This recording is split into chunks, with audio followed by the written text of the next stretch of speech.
আসসালামু আলাইকুম। সবাইকে রন্ধন রাজ্য কুকিং কিংডমে স্বাগতম।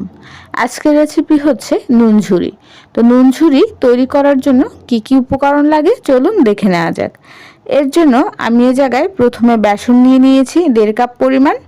আপনারা যদি এ জায়গায় বেশি পরিমাণে তৈরি করতে চান সেক্ষেত্রে আপনারা এ জায়গায় বেসনটা বেশি পরিমাণে ব্যবহার করতে পারেন। এরপর দিয়ে দিচ্ছি হলুদের গুঁড়ো 1 চা চামচ পরিমাণ,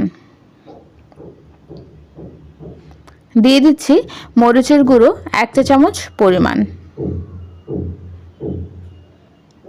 এরপর দিয়ে দিচ্ছি লবণ 1 চা চামচ পরিমাণ। এবার শুকনো উপকরণগুলোকে আমি হাত দিয়ে ভালোভাবে মিশিয়ে নিব। আমরা যে হলুদের গুঁড়ো এবং মরিচের গুঁড়ো লবণ দিয়েছিলাম সেগুলো যাতে বেসনের সাথে খুব ভালোভাবে মিশে যায় সে জিনিসটা খেয়াল রাখতে হবে। যখন মিশে যাবে তখন আমি এ জায়গায় দিয়ে দিব 1 কাপ পরিমাণ পানি। তো এই 1 কাপ পরিমাণ পানিটা আমি একবারে ব্যবহার করব না এবং অল্প অল্প দিব। অল্প অল্প দেওয়ার পর আমি দেখব যে ঠিক কতটা পরিমাণ লাগে। অল্প অল্প দিয়ে আমি গোলাটাকে একটা তৈরি করে নেব। একদম একটা পারফেক্ট গোলা হবে, যেটা বেশি পাতলাও হবে না এবং বেশি ঘনও হবে না। তো এভাবে হাত দিয়ে ভালোভাবে মেখে মেখে তৈরি করে নিতে হবে। অল্প অল্প পানি অ্যাড করতে হবে এবং হাত দিয়ে মেখে নিতে হবে।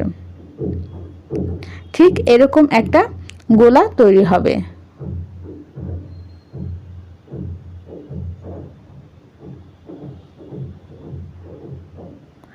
এবার আমি একটি পাইপিং ব্যাগের সাহায্যে একটি গ্লাসের ভিতরে দিয়ে দিচ্ছি এবং এটার ভিতরে গোলাগুলো দিয়ে দিব।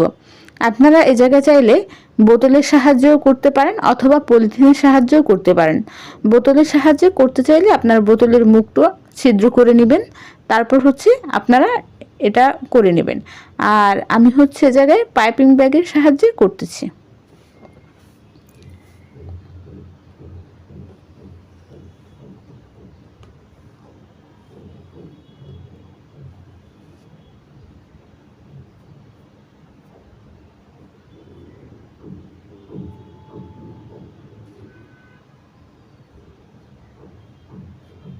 এভাবে আপনারা করে নেবেন।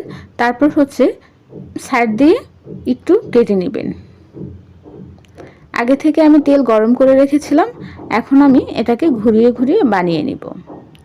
আপনাদের যদি এই রেসিপি ভালো লাগে অবশ্যই লাইক, কমেন্ট এবং শেয়ার করবেন, সেই সাথে সাবস্ক্রাইব করবেন। আর এই ঝুরি রেসিপিটা, নুন ঝুরি রেসিপিটা আমাদের ছোটবেলার একটা বিখ্যাত খাবার, যেটা 1 টাকায় কিনতে পাওয়া যেত। তো এটা এখন হারিয়ে যাওয়ার পথে। তো এভাবে হচ্ছে আপনারা একদম লাল করে ভেজে নেবেন, যতক্ষণ পর্যন্ত না এটা একটা একদম পুরোপুরি মুচমুচে হয়ে যায় ঠিক ততক্ষণ পর্যন্ত। তো আপনারা জানাবেন আমার আজকের এই রেসিপি আপনাদের কাছে কেমন লাগলো। যদি ভালো লাগে অবশ্যই লাইক, কমেন্ট এবং শেয়ার করবেন, সেই সাথে সাবস্ক্রাইব করবেন। ধন্যবাদ সবাইকে। আসসালামু আলাইকুম।